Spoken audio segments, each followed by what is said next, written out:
Hey, everybody, it's me, Tom Dalton, and of course, next to me, Jim Edelman from the smash hit, Emmy Award-winning PBS TV show Under the Radar. And we're here today. We have two special guests who will introduce themselves momentarily, but we're here to talk about the bestest, largest art fair this side of the Crab Nebula. I swear, it's one of my favorite events. My wife and I go every year, and our house is full of stuff that we've dragged home from there. It's the Ann Arbor. Oh, hold on. I have to do this for Chad. I always wear my Ann Arbor shirt. It's the Ann Arbor Art Fair.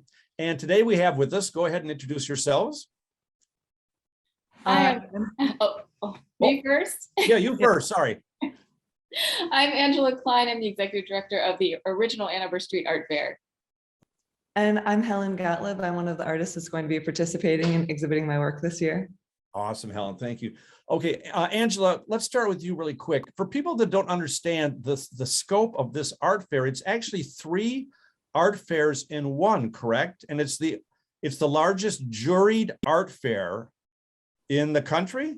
That's right. So we have nearly 1,000 artists. 30 blocks of Ann Arbor are taken over by artists in the most wonderful way. It's like an outdoor Louvre. It's a huge gallery. Yeah, it's absolutely amazing the amount of space it covers. It takes over the entire town of Ann Arbor. And like you said, there's art there for everybody. And I kind of have a rule at my house. All the art that's hanging on my walls or that is in my home, I've met the actual artist. It's kind of a rule with us. That way you have a backstory, you understand the process, you understand the inspiration of the artist. And it just makes for a great story. When somebody compliments a piece of art in your home, you have a backstory. You can talk about the artist and the process and why they were inspired and things like that. So Helen, you're an artist, correct? Yes, correct. Well, what inspires you and what makes this art fair so special for you? Well, I grew up in Ann Arbor, so I've been going to the art fair since I can remember. So I always really enjoyed the art fair. And I always knew wanted to be an artist since also since I can remember, maybe like first grade or something. But it's just, going year after year and thinking like, oh, how, even though I went to art school and everything, people don't necessarily tell you how you're going to make a living off of your artwork after you graduate. And so having this always happening every summer, it was kind of like I could see it happening. And so I thought, oh, well, like after I graduated, even I think the year before I graduated, one of my friend's parents had a store downtown and they were like, well, just set up a booth in front of our store. And so that was the first year I think I exhibited, like 2003 in the Ann Arbor Art Fair. I mean, not in the actual art fair, but the next year I did the State Street Show, and then I've done the South U, the original, all of them. And but yeah, my artwork is mostly inspired by nature. And so I'll be showing a lot of landscapes and botanical pieces, and inspired a lot by the different preserves around locally around the Ann Arbor and Washtenaw County area. I'm looking through some of your pieces, and especially the forest scenes.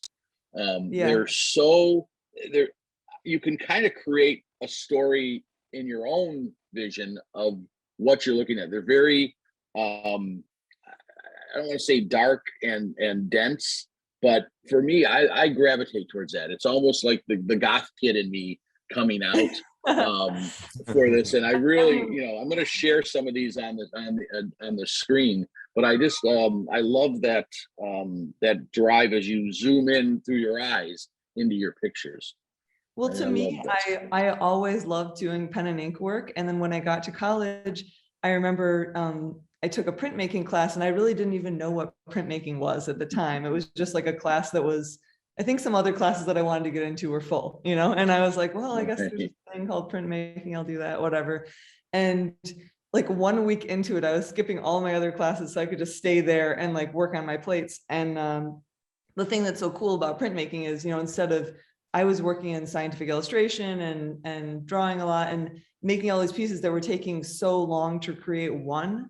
And then when I learned about printmaking, I was like, wait, you mean I can do basically like something that looks exactly like a pen and ink drawing, but I can make multiples and I could keep one for myself and like sell some. I was like, something here is really making sense, you know? So, but also the thing that I really love about intaglio and etching and dry point pieces is that it takes the line and makes it three-dimensional. So, I mean, in a subtle way, but you know, when you look at a print, you can see that the ink actually like pops off the paper versus pen and ink where it's more flat. And that is a little bit hard to capture in photos for a website. So that's something that people are gonna have to come to the show for and see in person. But I do try and take some photos like at different angles so people can see some of the texture in the pieces as well. Is that caused from laying down color in different stages? Is that what causes that effect?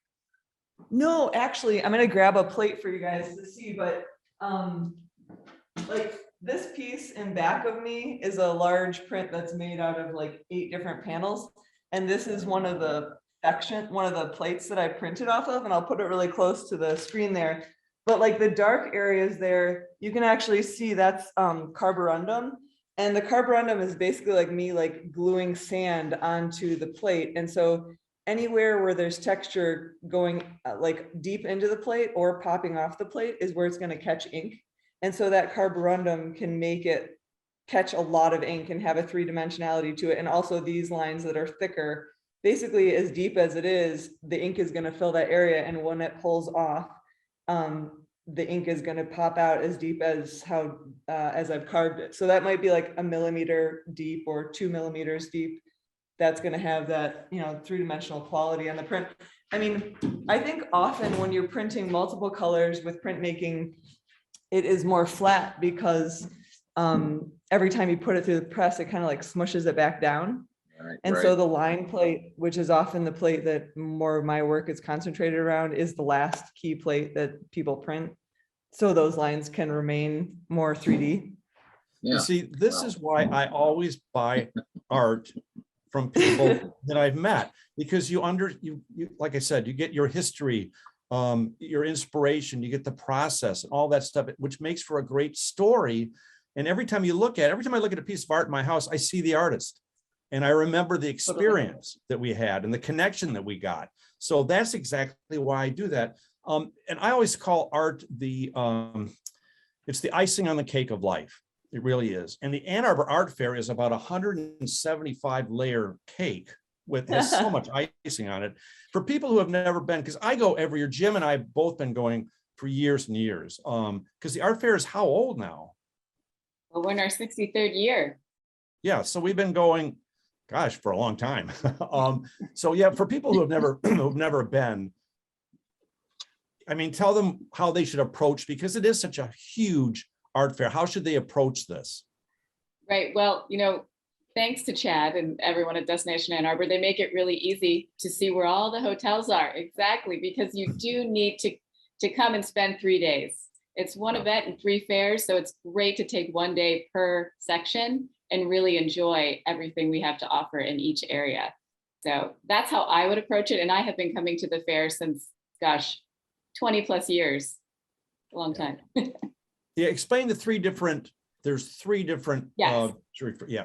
So on our footprint, which is on university property mostly, it's on Ingalls Mall, and that's the original street fair. And then we have the summer fair, and then we have the State Street district. So those are more in the city proper, and you can find them there. And you can go to our website, and it really does a beautiful job of laying out a very pretty map for everyone to see how to get to where they want to go. And it's the AnnArborArtFair.com. Simple enough. Yeah, because I think I have 2 or 3 spots left I can fill in my house. Exactly. I have so much. Why are art, you but looking again, at the floor? You know, Yeah.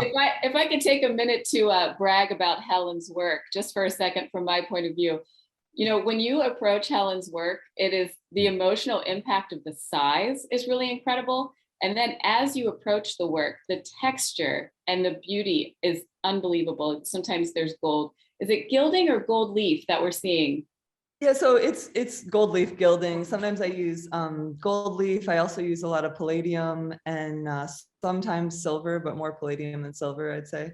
Yeah, it's absolutely stunning work. And I can't wait for everyone to see it in person and hear her story and see her work.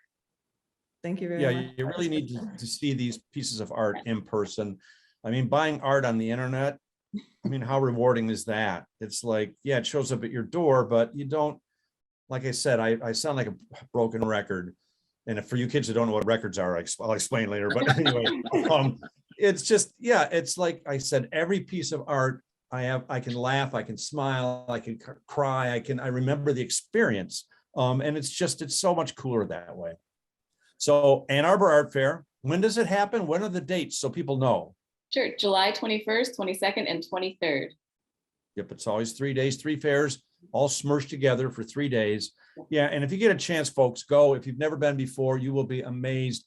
And just the city of Ann Arbor is one of the coolest places on the planet just to hang out. So to have all that incredible art, great restaurants, shops, people, I mean, now that we're all back out again, it's a great experience. So if you haven't gone, go. I'm pointing at the people who haven't gone. Oh, I felt you were pointing at me. Once you park, once you've kind of, gotten your spot, don't just blow out right after you've looked at a few artists. Spend some time, you might have to wait for a table in a restaurant, but that's part of the fun of it. You're there, enjoy your time there, and don't expect to get out, in a quick hurry too. But there are earlier times to go. There are some moments in which you can, I guess, use your time wisely. Don't try to get there at 12 o'clock, right? Yeah, I think people that have less time should get there earlier. And I mean, some artists are even there before the show opens, setting up their tent and everything. And also, anyone who is in a time crunch, I mean, I encourage people to be there for as much time as they can because there's so much to see. But I also think you can go on the website and search by different categories. So if there's a certain type of work you're interested in, you can kind of map that out and say like, okay, this person's on this street and I know I need to get to this booth and this booth and this booth, and then kind of like schedule your time around that as well. Yeah, well, I'm going for sure. My biggest dilemma when I go is I always find like 45 pieces that I have to have. And you never know. You don't realize you have to have something till you see it. I'm one of those, it's like, oh my gosh, I have to have that. Oh my gosh, I have to have that. So yeah, getting out of there with just 5 or 6 pieces is always tough, but I'm going to do it. Go for the full 45. Go for the full 45. Okay. Jim, can I borrow your wallet? Oh, dang it. Here you go. I'll just shove it through the Zoom. Okay. Thanks, you guys. We'll see you at the fair. Thank you. We look forward to it. Thank you so much. I'll be the one Thanks with a for having giant me. bag full of art. Awesome.